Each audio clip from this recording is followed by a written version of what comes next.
You look fine. You seem fine. Maybe even successful. You've got followers, plans, people who laugh at your jokes.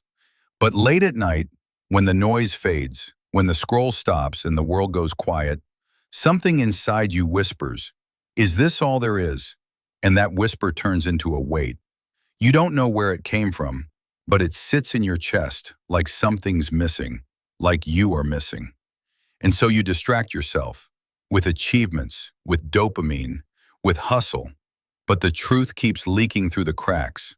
The truth is you've been slowly trading your soul for validation, for applause, for security. You became what the world rewards: polished, productive, predictable. And in doing so, you abandoned the part of you that felt.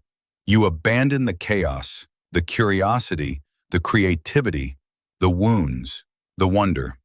Carl Jung said, "The most terrifying thing is to accept oneself completely."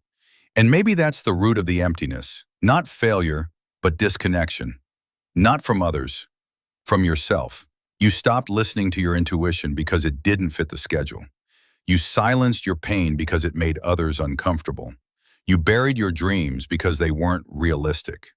And now, you live in a house made of accomplishments, with a heart full of dust. You smile, but it's rehearsed. You're surrounded, but feel alone. You're fine, but not free. And it's not your fault, G. The system doesn't want you awake. It wants you busy, distracted, chasing carrots on a stick. It sells you comfort, but robs you of meaning. That emptiness you feel? It's not a flaw. It's not depression. It's your soul pulling the fire alarm. It's the scream beneath the silence. Alan Watts once said, "Trying to define yourself is like trying to bite your own teeth." That's because you're not meant to define yourself. You're meant to feel yourself, to come back, to remember. Remember who you were before the world told you who to be. That's where healing begins. Not in doing more, but in undoing. Peeling off the layers of expectation, performance, and fear. Sitting in the silence until you recognize your own voice again.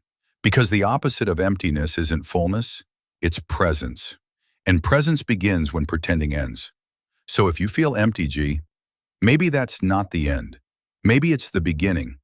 The moment you stop performing and start becoming, not what they want, but what you really are. Something real, something raw, something free.